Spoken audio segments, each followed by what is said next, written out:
Hi, this is Cheryl Gallant, your Conservative Member of Parliament for the fiercely independent riding of Renfrew-Nipissing-Pembroke.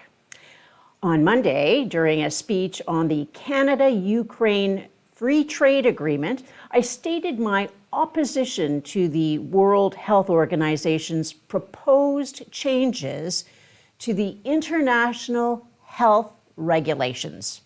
For those who have not been following this issue very closely, since 2021, the World Health Organization has been negotiating a new global pandemic treaty alongside a new international health regulation set.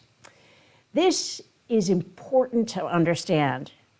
There is a draft pandemic treaty, and there's also a process proposing changes to the international health regulations. They're being negotiated by the same body. Both the treaty and the changes to the regulations deal with future pandemics. They're still different. The treaty could get bogged down in negotiations between countries, but the regulations could still be finalized as early as April of 2024. These are two different things, even though they're related and complementary.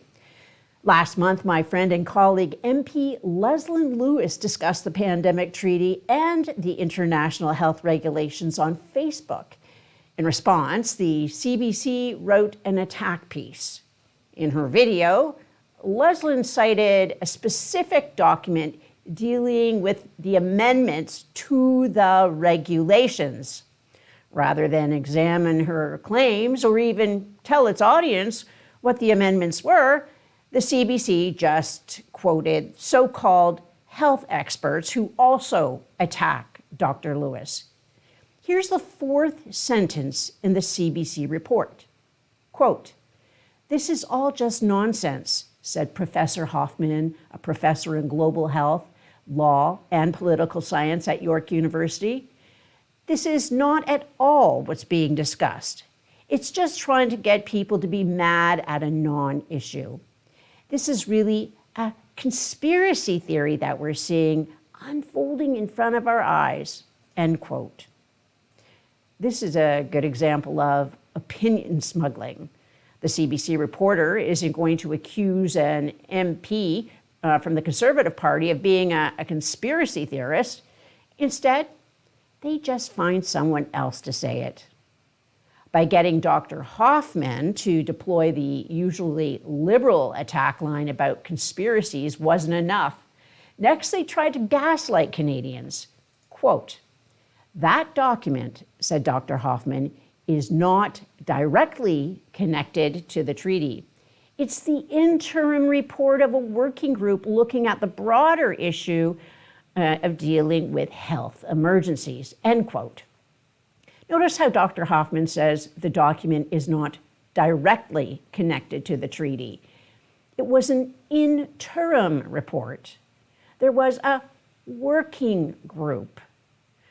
But what that group was working on was a report on the proposed changes to the international health regulations. CBC even got a second so-called expert to pull the same trick. Quote, "Lee also said that while the document looks at how the WHO might respond better in a pandemic, it's not specific to the pandemic treaty," end quote. The CBC used two health experts to muddy the waters and confuse Canadians about the difference between international health regulations and a pandemic treaty. Leslyn Lewis has a PhD in international law. If I have a question about my health, I'll ask a doctor. If I have a question about international regulations and treaties, I'll ask an expert like Dr. Lewis. Now, I think it's safe to say that the CBC wouldn't believe anything that Leslyn or I have to say, But if they don't want to believe me, maybe they should listen to Doctors Without Borders. Doctors Without Borders actually support the pandemic treaty and changes to the international health regulations. While they support the treaty, they are opposed to the NDP Liberal government getting into bed with big pharma. One of the goals of the treaty is to prevent the type of vaccine hoarding that Trudeau did. Canadians forget Trudeau's original plan was to sole source our COVID shots from a company in the People's Republic of China. When the communists who control China refused to ship their so-called vaccine for testing, Trudeau had to scramble and rely on President Trump and Operation Warp Speed. Trudeau then used our tax dollars to buy millions of extra doses, which ended up expiring. Now, developing countries are demanding that rich countries no longer be able to hoard vaccines. They're demanding that rich countries share the technology so they can produce their own vaccines. That would mean millions of dollars lost in profits for big pharma. That's why the Liberals are fighting for their friends in the drug companies. Vaccine mandates put money in the pockets of big pharma. Denying vaccine technology to poor countries helps keep that money in those same pockets. Yesterday, Conservative MP Dean Allison's bill, C-278, an act to prevent the imposition by the federal government of vaccine mandates for employment and travel, was defeated by the NDP Liberal government and the other Marxists in our parliament. Those big pharma pockets must have had the seams let out because they're deep enough for more purchases of inoculations we don't need or want. As I've shown, public health experts with ties to the World Health Organization were retained by the CBC to attack Dr. Lewis's criticisms about regulations by confusing them with the pandemic treaty. Even Doctors Without Borders claim the NDP Liberal government has not been transparent about treaty negotiations. Even worse is the legal status of these regulations. In the CBC story, Dr. Lewis is quoted as saying these regulations would erode our democracy. Here's what another so-called public health expert said to the CBC, quote, "This is nothing more than fear-mongering. There's nothing to support these really strong assertions," said Professor Timothy Caulfield, Canada Research Chair in Health Law and Policy at the University of Alberta, end quote.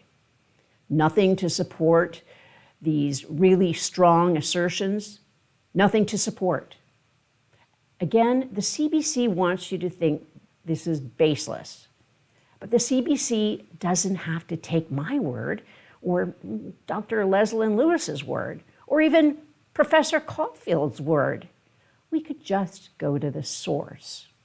Here's what the World Health Organization says about the international health regulations. Quote, "The international health regulations are an instrument of international law that is legally binding on 196 countries, including the 194 WHO member states," end quote.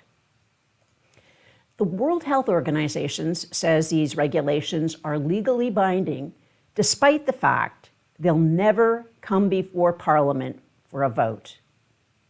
Maybe the CBC should ask Professor Caulfield if the World Health Organization is fear-mongering. Maybe the CBC should ask Doctors Without Borders if this is all just a non-issue. After 8 years of being Trudeau's propaganda machine, we know the CBC is not worth the cost. The Prime Minister is not worth the cost. Maybe we should just defund the CBC and get rid of this NDP Liberal government altogether. Live from Ottawa, this is Cheryl Gallant.